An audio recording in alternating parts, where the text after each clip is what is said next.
Hello student, स्वागत है आप सभी का अपने YouTube channel English with RB. मैं रचना। हम यहाँ पर इंग्लिश के सेशन कंप्लीट कर रहे हैं जो हमारे काफ़ी सारे कॉम्पिटिटिव एग्जाम में एक इंपॉर्टेंट पार्ट होता है। तो उसी को ध्यान में रखते हुए हमने यहाँ पर पार्ट ऑफ स्पीच का टॉपिक स्टार्ट किया था, जिसमें हम नाउन का टॉपिक कंप्लीट पढ़ चुके हैं।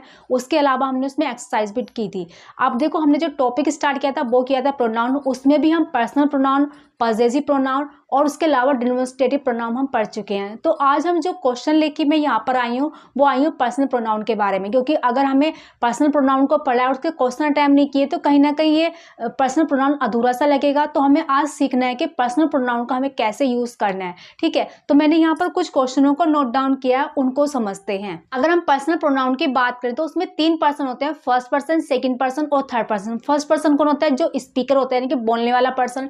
सेकंड पर्सन कौन होता है? जो लिसनर होता है, जो बातें सुन रहा होता है। और थर्ड पर्सन कौन होता है? जिसके बारे में बातें हो रही होती है, यानी नॉन एक्टिव पर्सन जो होता है। तो हमें इन्हीं पर्सनल प्रोनाउन को अरेंज करने के बारे में हमें सीखना है। ठीक है, अब देखो, अगर इसके अलावा कोई भी नाम वगैरह होगा तो वो भी हमारा थर्ड पर्सन में काउंट होगा। ठीक है, तो अगर मैं बात करूं फर्स्ट पर्सन, सेकंड पर्सन और थर्ड पर्सन की, तो अगर इस सेंटेंस में आते हैं तो इनका अरेंजमेंट कैसे लेके चलना है वो समझते हैं।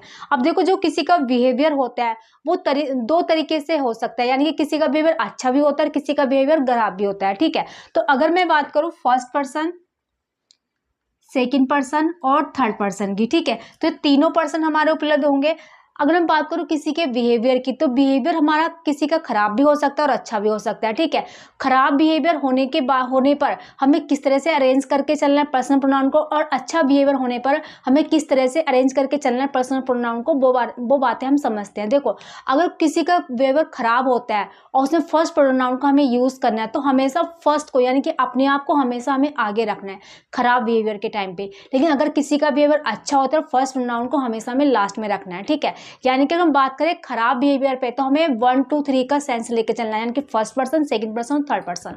लेकिन अगर बिहेवियर अच्छा होता है तो हमें 2 3 1 का लेके चलना है, यानी कि पहले सेकंड पर्सन की बात करेंगे, फिर थर्ड पर्सन की, और उसके बाद में फर्स्ट पर्सन की। यानी कि अच्छा बिहेवियर तो अपने आप को लास्ट में रखो और खराब बिहेवियर है तो अपने आप को पहले रखो। ठीक है, इस तरह से हमें समझ के चलना है कि पर्सनल प्रोनाउन का हमें यूज करना है। ठीक है, अगर हम बात करें गुड बिहेवियर की, गुड एक्ट की, ठीक है, गुड एक्ट या गुड बिहेवियर की बात होगी तो हमें हमेशा सेकंड पर्सन को पहले लेके चलना है, उसके बाद में थर्ड पर्सन को लेके चलना है, उसके बाद में फर्स्ट पर्सन को लेके चलना है। ठीक है, सेकंड पर्सन यानी कि यू को लेके चलेंगे, उसके बाद में ही, सी, इट और दे को लेके चलेंगे, उसके बाद में फर्स्ट पर्सन को हम लेके चलेंगे, यानी कि आई को हम सबसे लास्ट में लेके चलेंगे अगर हमारा बिहेवियर अच्छे सेंस में है।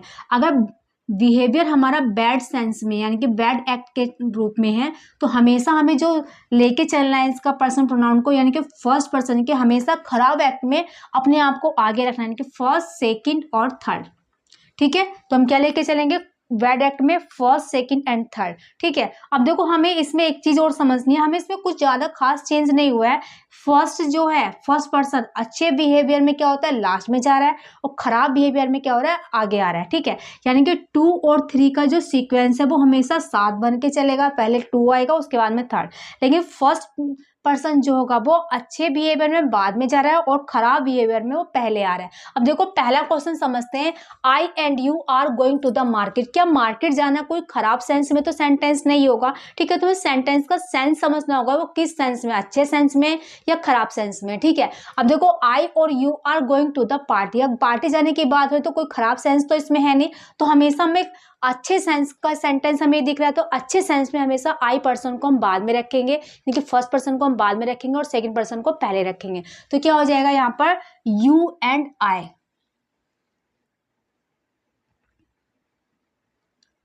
ठीक है, यानी कि अच्छे बिहेवियर के टाइम पे हमें सेकंड पर्सन को पहले रखना है और फर्स्ट पर्सन को बाद में रखना है। अब क्वेश्चन नंबर सेकंड देखो, my mother scold my sister and me, यानी कि मम्मी ने डांटा है, तो मम्मी कोई वैसे थोड़ा ना डांटेगी, कोई हमने गलती की होगी तभी तो हमें डांटेंगी ना। ठीक है, यानी कि गलती की है, यानी कि कोई खराब एक्ट किया होगा तभी तो हमें डांटा गया होगा। ठीक है, तो यानी कि हम बात करें माय सिस्टर, आपको कोई भी पर्सन का नाम है या कोई भी रिलेशन का नाम यहाँ पर दिखाई देगा तो वो भी हमेशा थर्ड पर्सन में होगा, यानी कि यहाँ पर जो सीक्वेंस लेके चले फर्स्ट, 3 और 1, लेकिन हमेशा बैड एक्ट में 1 पहले आएगा, उसके बाद में 2 और 3। ठीक है, और 2 नहीं है तो 3 को हम पहले ले आएंगे। अब तो यानी कि क्या होना चाहिए? Me and my sister.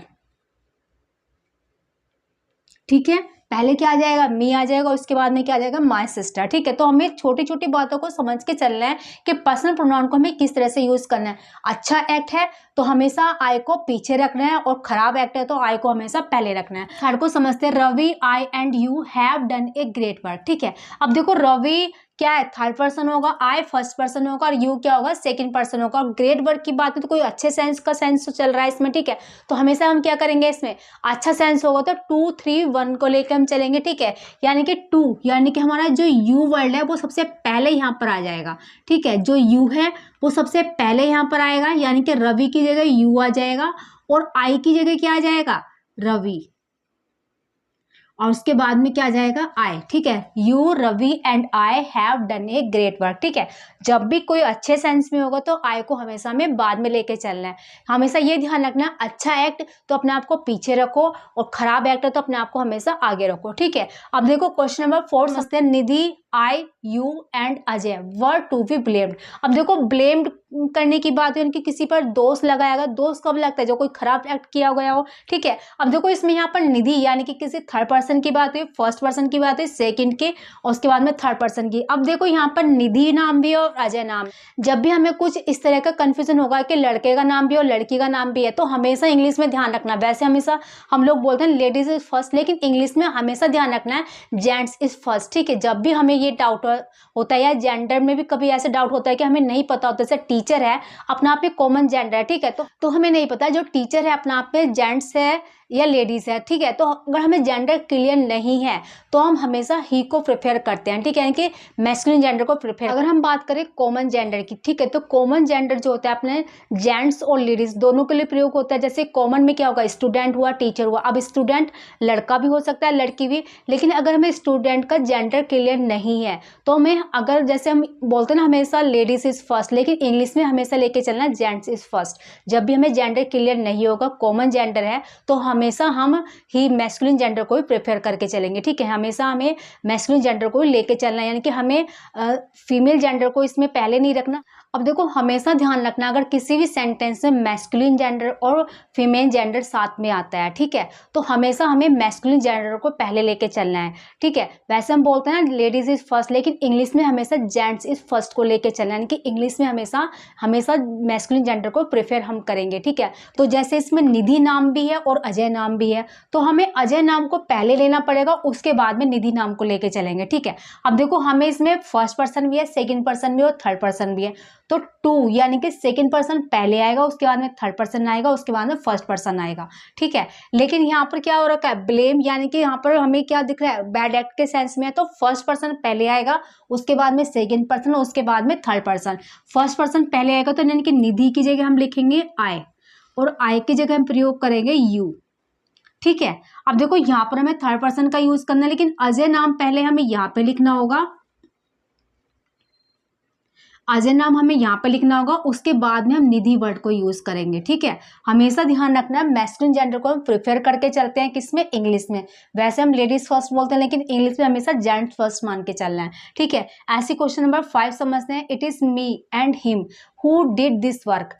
अब देखो इट इज, जो इट होता है ना, अपना आप में किसी भी सब्जेक्टिव केस को इंट्रोड्यूस कराने का कार्य करता है। ठीक है, इट का खुद को कोई मतलब नहीं होता है, ये दूसरे वर्ड को या दूसरे सब्जेक्टिव केस को इंट्रोड्यूस कराने का कार्य करता है। ठीक है, तो इट के बाद में हमें किसी भी ऑब्जेक्टिव केस का प्रयोग ना करके एक सब्जेक्टिव केस का हमें प्रयोग करना पड़ेगा। ठीक है, अब देखो इस सेंटेंस का एक्ट भी समझना पड़ेगा, it is me and him who did this work. अब कोई कार्य करने के सेंस में हम यहाँ पर लेके चल रहे हैं, तो हमें यहाँ पर जब कार्य करने के सेंस में अच्छे सेंस हमें दिख रहा है, खराब एक्ट तो हमें कोई नहीं दिखा, तो हमेशा हम हिम को पहले लाएंगे, यानी कि ही पहले लाएंगे, उसके बाद में हम आई का प्रयोग करेंगे। ठीक है, तो इस सेंटेंस में क्या हो जाएगा, ही और आई। ठीक है, हमेशा ध्यान रखना है, इट जो होता है किसी भी सब्जेक्टिव केस को इंट्रोड्यूस कराने का कार्य करता है, कि इट के बाद में हम कभी भी ऑब्जेक्टिव केस को प्रयोग नहीं कर सकते, हमेशा सब्जेक्टिव केस को प्रयोग करते हैं। ठीक है, तो ये हमने पर्सनल प्रोनाउन को समझा। अगर हमें कभी भी पर्सनल प्रोनाउन एक साथ में आते हैं तो हमेशा अच्छे एक्ट में हमें लेके चलना 2 3 1, यानी कि सेकंड पर्सन, थर्ड पर्सन और फर्स्ट पर्सन। लेकिन अगर खराब एक्ट की बात होगी तो फर्स्ट, सेकंड और थर्ड, यानी कि पहले अपने आप को रखना है, उसके बाद में सेकंड और उसके बाद में थर्ड पर्सन को लेके चलना है। देखो हमने लास्ट क्लास में पॉजेसिव प्रोनाउन के बारे में पढ़ा था, तो उसके एग्जाम्पल भी समझ लेते हैं। अब देखो पॉजेसिव प्रोनाउन हमारे क्या होते हैं वो समझते हैं। Possessive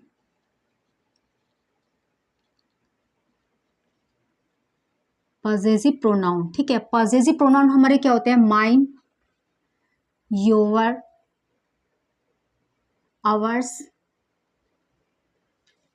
hers, his, theirs. अब देखो यहाँ समझते हैं पजेसिव प्रोनाउन हमारे क्या होते हैं, mine, yours, ours, hers, his and their, ठीक है। अब देखो पजेसिव प्रोनाउन का यूज ही होता है, नाउन को हटा के हम लोग यूज करते हैं, यानी कि पजेसिव प्रोनाउन के साथ में हमें कभी भी नाउन का प्रयोग नहीं करना है, ठीक है। तो हमें नियम ये ध्यान रखना पड़ेगा, पजेसिव प्रोनाउन के साथ में कभी भी हमें नाउन का प्रयोग नहीं करना, लेकिन अगर पजेसिव एडजेक्टिव होगा तो हमें उसके साथ में नाउन का प्रयोग सही होगा, ठीक है। जैसे माई हो गया, योर, हिज, हर, तो इनके साथ में हम नाउन का प्रयोग करेंगे, लेकिन पजेसिव प्रोनाउन होगा तो उसके साथ में हमें कभी भी नाउन का प्रयोग नहीं करना है, ठीक है। अब देखो हम एप्लीकेशन में हमेशा लिख देते हैं योर सिंसियर, ठीक। अब मैंने यहाँ पर कुछ एग्जाम्पल लिखे हैं, उनको समझते हैं हमें कैसे हम उनका प्रयोग करते हैं। देखो पहला वर्ड लिखा है योवर्स फ्रेंडली। अगर मैं बात करूँ योवर की, ठीक है, तो योवर अपने आप में क्या होता है, एडजेक्टिव होता है, यानी कि इसमें ऑलरेडी का के का सेंस होता है, जैसे हमारा, तुम्हारा, उसका, आपका, ठीक है। तो ऑलरेडी इसमें का सेंस होता है। अपोस्ट्रोफी एस हम कब लगाते हैं, का के लिए लगाते हैं। तो हम जब ऑलरेडी इसमें का यूज है तो हम इसमें अपोस्ट्रोफी एस का प्रयोग नहीं करेंगे, ठीक है। तो ये वाला वर्ड क्या होगा, अपने आप में गलत होगा, ठीक है। ऑलरेडी इसमें का यूज है तो हम दोबारा से हम इसमें अपोस्ट्रोफी का यूज नहीं करेंगे। ऐसी क्वेश्चन नंबर सेकंड समझते हैं, योवर्स फ्रेंड। अब देखो ये पजेसिव प्रोनाउन हो गया, तो क्या हम उसके साथ में नाउन का प्रयोग कर लेंगे, ठीक है, नहीं करेंगे। अभी तो समझा यानी कि पजेसिव प्रोनाउन के साथ में हमें नाउन का प्रयोग नहीं करना, तो ये भी अपने आप में क्या होगा, गलत होगा। ऐसे क्वेश्चन नंबर थर्ड समझते हैं। अब देखो ये पजेसिव एडजेक्टिव है और उसके साथ में नाउन है, यानी कि पजेसिव एडजेक्टिव के साथ में नाउन, ये अपने आप में क्या हो जाएगा, सही हो जाएगा, ठीक है। ऐसे क्वेश्चन नंबर फोर समझते हैं, योवर्स फ्रेंडली। अगर हम बात करूँ ये पजेसिव प्रोनाउन है, देखो ये चीज हमेशा ध्यान रखना, पजेसिव प्रोनाउन के बाद में नाउन नहीं आ सकता, लेकिन अगर एडवर्ब की बात हो या एडजेक्टिव की बात हो तो वो आ सकते हैं, ठीक है। तो यानी कि मैं बात करूं इसमें पजेसिव प्रोनाउन की, उसके साथ में नाउन का प्रयोग नहीं होगा, लेकिन किसी भी एडजेक्टिव और किसी भी एडवर्ब का प्रयोग हम लोग यहाँ पर कर लेंगे, ठीक है। तो ये भी क्या हो जाएगा, योवर्स फ्रेंडली अपने आप में सही होगा, ठीक है। आपको बात के समझ में आई, पजेसिव प्रोनाउन के साथ में हमें नाउन का प्रयोग नहीं करना, लेकिन एडवर्ब और एडजेक्टिव का सेंस होगा तो वो आ जाएगा। ये समझ के चलो, पजेसिव प्रोनाउन के साथ में नाउन का प्रयोग नहीं होता, लेकिन एडवर्ब और एडजेक्टिव का सेंस होगा तो वो आ जाएगा, ठीक है। ऐसी क्वेश्चन नंबर 5 देखते हैं, योवर्स फ्रेंडली, योवर फ्रेंडली। अब देखो ये अपने आप में एडजेक्टिव है और ये भी अपने आप में क्या हो गया, एडजेक्टिव है, तो ये अपने आप में क्या हो जाएगा, गलत हो जाएगा, ठीक है। ऐसी क्वेश्चन नंबर 6 समझते हैं, हर्ष क्वेश्चन आर नॉट गुड। अब देखो हर्ष पजेसिव प्रोनाउन है तो इसके साथ में नाउन का प्रयोग नहीं करेंगे, लेकिन हम पूरे सेंटेंस को, अगर हमने क्वेश्चन हटाया तो सेंटेंस ही गलत हो जाएगा, क्योंकि सब्जेक्ट आना जरूरी है, ठीक है। तो हम इसको हर्ष की जगह क्या लिख देंगे, हर इसमें कर देंगे, ठीक है। तो क्या हो जाएगा, हर क्वेश्चन आर नॉट गुड, ठीक है। तो मैं उम्मीद करती हूँ आपको ये पजेसिव प्रोनाउन का यूज समझ में आया कि कैसे हमें यूज करना है। पजेसिव प्रोनाउन अपने साथ में कभी भी किसी नाउन का प्रयोग नहीं करता है, लेकिन अगर उसके साथ में एडवर्ब और एडजेक्टिव का सेंस होगा तो हम उसका प्रयोग कर सकते हैं, ठीक है। तो मैं उम्मीद करती हूँ आपको ये बहुत अच्छे से क्लियर हो गया होगा। तो अब हम बात करते हैं डिमोन्स्ट्रेटिव प्रोनाउन के बारे में। आइए अब समझते हैं डिमोन्स्ट्रेटिव प्रोनाउन। डिमोन्स्ट्रेटिव प्रोनाउन का जो हम यूज करते हैं किसी को भी पॉइंट आउट करने के लिए करते हैं, और डिमोन्स्ट्रेटिव प्रोनाउन जो होते हैं हमारे 4 प्रकार के होते हैं, दिस, दैट, दिस और दोस, ठीक है। दिस और दिस का प्रयोग पास की वस्तु के लिए होता है, दैट और दोस का प्रयोग जो है दूर की वस्तु के लिए होता है, दिस और दैट का प्रयोग सिंगुलर चीजों के लिए होता है, दिस और दोस का जो प्रयोग होता है प्लूरल चीजों के लिए होता है। अच्छा, इन एग्जाम्पल को समझते हैं। देखो पहला क्वेश्चन देखो, दिस बुक्स आर माइन। अब देखो दिस अपने साथ में हमेशा सिंगुलर नाउन को लेके चलेगा और सिंगुलर हेल्पिंग वर्ब का प्रयोग करेगा, ठीक है। तो ये नाउन भी प्लूरल है और प्लूरल हेल्पिंग वर्ब का प्रयोग है, तो हम यहाँ पर इन दोनों वर्ड को सही ना करके इसको ही हम यहाँ पर प्लूरल लेके आ जाएंगे तो सेंटेंस सही हो जाएगा, ठीक है। तो हम दिस की जगह यहाँ पर दीज और दोस का प्रयोग करेंगे तो सेंटेंस अपने आप में सही हो जाएगा। तो क्या हो जाएगा, दीज बुक्स आर माइन, ठीक है। अब देखो यहाँ पर पजेसिव प्रोनाउन का प्रयोग हुआ तो अपने आप में वो सही है, उसके साथ में कोई भी नाउन का प्रयोग नहीं हुआ, तो ये अपने आप में क्या हो जाएगा, सही हो जाएगा। ऐसे क्वेश्चन नंबर 2 समझते हैं, दिस मार्कर। अब देखो ये प्लूरल है, ये अपना आप में सिंगुलर का यूज हो गया। उसके बाद में यहाँ पर प्लूरल हेल्पिंग वर्ब का प्रयोग हो गया। अब हम इन दोनों को सही ना करके क्या करेंगे, इसको सही कर देंगे, ठीक है। तो मार्कर ना करके क्या लिख देंगे, मार्कर्स।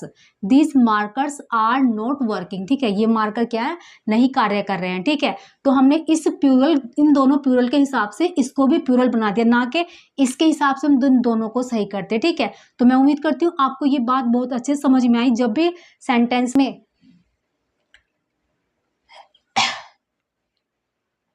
मैं उम्मीद करती हूँ आपको ये बातें बहुत अच्छे से समझ में आ रही होगी। अब क्वेश्चन नंबर 3 समझते हैं। दैट हाउस आर माइन, ठीक है। अब दैट अपना आप में सिंगुलर है, सही है। उसके बाद में हाउस भी अपना आप में सिंगुलर, तो इसके हिसाब से ये सही हो गया। उसके हिसाब से वाज भी अपना आप में सही है, सिंगुलर हो गया। लेकिन माइन, माई का प्रयोग हम नहीं करेंगे। क्या तो माई के साथ में भी किसी नाउन का प्रयोग करना पड़ेगा, या पजेसिव प्रोनाउन का हम यहाँ पर यूज कर, क्या पजेसिव प्रोनाउन का हम यहाँ पर यूज करेंगे, ठीक है। तो हम यहाँ पर क्या लिख सकते हैं, माइन, ठीक है। तो क्या हो जाएगा, दैट हाउस वाज माइन, यानी कि वो घर मेरा था। नेक्स्ट क्वेश्चन देखो, दोज पेन आर रेड, ठीक है। वो पेन क्या है, रेड। अब देखो ये भी प्लूरल है और ये भी, तो हम क्या करेंगे, इस पेन को क्या कर देंगे, प्लूरल कर देंगे, ठीक है। क्योंकि दीज और दोज अपने साथ में हमेशा प्लूरल नाउन को लेके चलता है, ठीक है। और प्लूरल ही हेल्पिंग वर्ब को लेके चलता है। तो हम यहाँ पे क्या करेंगे, पेन्स। ऐसे ही क्वेश्चन नंबर 5 समझो, दिस कॉम आर डर्टी, ठीक है। दिस कॉम कॉम का मतलब कंगा, आर डर्टी। अब देखो ये प्लूरल है, ये भी सिंगुलर है और ये भी सिंगुलर है। तो हम यहाँ पर क्या करेंगे, इज, यानी कि सिंगुलर हेल्पिंग वर्ब का प्रयोग करें। तो दिस कॉम इज डर्टी, ठीक है। तो आज हमने समझा पर्सनल प्रोनाउन का यूज हमें कैसे करना है, पॉसेसिव प्रोनाउन का यूज हमें कैसे करना है, और डिमोन्स्ट्रेटिव प्रोनाउन का हमें यूज कैसे करना है। मैं उम्मीद करती हूँ आपके डाउट बहुत अच्छे से क्लियर हो गए होंगे। अगर आपको वीडियो पसंद आती तो वीडियो को लाइक और शेयर करना बिल्कुल ना भूलें। अगर आप चैनल पर नए तो चैनल को सब्सक्राइब करना बिल्कुल ना भूलें।